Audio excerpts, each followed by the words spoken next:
मैया जलकर के भस्म हो गई।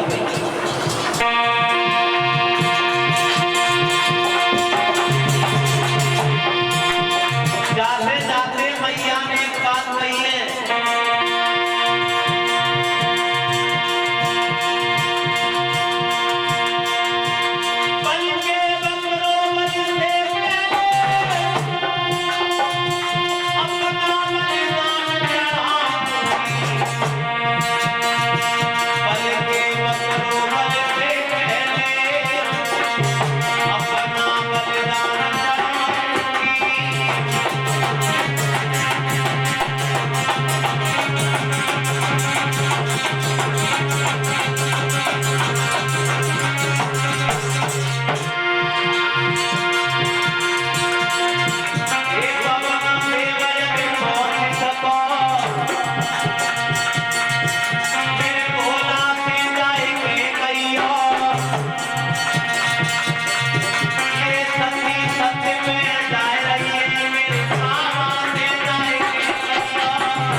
यज्ञशाला में छलांग लगाती है और अपने प्राणों को त्याग दिया। जब त्यागा तो जो लोग आए थे उन्होंने उत्पात मचाना शुरू किया। तो उसी सभा में भृगुमुनि कहते हुए भृगुमुनि ने कृत्या नाम की राक्षसी को प्रकट किया और कृत्या नाम की राक्षसी ने उन दोनों गणों को पीट के भगा दिया। और भोले बाबा के पास में दोनों गण आए और दोनों गणों को जब दोनों गणों ने जब बात बताई है तो भोले बाबा को क्रोध आया और भोले बाबा ने अपनी एक जटा उखाड़ी और उस जटा से एक बेटा पैदा किया जिसका नाम वीरभद्र। वीरभद्र ने कहा पिताजी बताओ आदेश करो क्या करना है। कि जाओ दक्ष प्रजापति के यज्ञ को विध्वंस कर दो। आचार्य श्री सुखदेव जी कहते हैं राजा परीक्षित हुआ ऐसा कि आज वीरभद्र चला और इसने यज्ञशाला को बिगाड़ दिया, दक्ष प्रजापति के सिर को काट दिया और भृगुमुनि की दाढ़ी को नोच लिया। अब तो ये यज्ञ पूरा नहीं हुआ। सभी देवताओं ने कहा भैया तुम्हें इस बात मालूम है जिस यज्ञ में भोले बाबा का स्नान नहीं दिया जाता है तो वो यज्ञ पूरा नहीं होता है। और ये भी यज्ञ उसी तरीका से है, इसमें भोले बाबा को स्नान नहीं दिया तो ये यज्ञ पूरा नहीं हुआ। अब क्या करोगे? तो सभी देवी देवता आज भोले बाबा के पास में पहुंचे कि बाबा इस यज्ञ को पूरा करवाओ। तो उसी समय दक्ष प्रजापति के बकरे का सिर लगवाया है और उस यज्ञ को पूरा करवाया है। बोले भोलेनाथ की।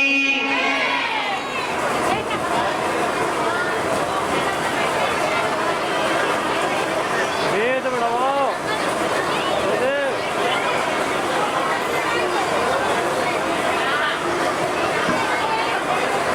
ध्यान रखना आचार्य श्री सुखदेव जी कहते हैं राजन परीक्षित यही मैया सती हेमांचल नगरी में महाराज हेमांचल के यहाँ पे मैया मैना की इच्छा से जन्म लिया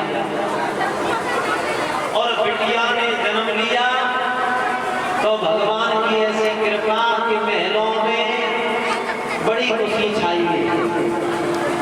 और इधर ब्रह्मा पुत्र देवर्षि नारद भगवान की कृपा से आज वहीं पर आ जाते हैं और जब आए हैं तो आज राजा हेमांचल ने बड़ा सम्मान किया, सत्कार किया। और एक बात कही, बाबा नारद आप ठीक समय पर आए। बाबा नारद ने एक बात कही, तुम्हारे चेहरे पे बड़ी खुशी है। बोले खुशी की तो बात है, हमारे घर में एक बिटिया ने जन्म लिया है। और बाबा नारद एक बात हमें बता जाओ, हमारी बिटिया की हसरत देखा देखो और ये बताओ बिटिया का नाम होगा तो क्या होगा, और बेटी की शादी होगी तो किसके साथ में होगी। तो उसी समय बाबा नारद कहते हैं राजन हम सब बताएंगे, लेकिन ऐसा करो पहले अपनी बेटी को लेकर के आओ, अपनी बेटी को लेकर के आओ और कम से कम हमें पहले बिटिया दिखाओ। और उसी समय आज राजा हेमांचल अपनी बिटिया को लेकर के आज आए। और ध्यान देना माताओं बहनों भाइयों, इधर बाबा नारद ने जैसे ही बिटिया का हाथ देखा तो नारद एक बात कहने लगे, राजन ये कोई बिटिया नहीं है, ये तो साक्षात भवानी है।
ये बिटिया नहीं है, साक्षात भवानी है। और ये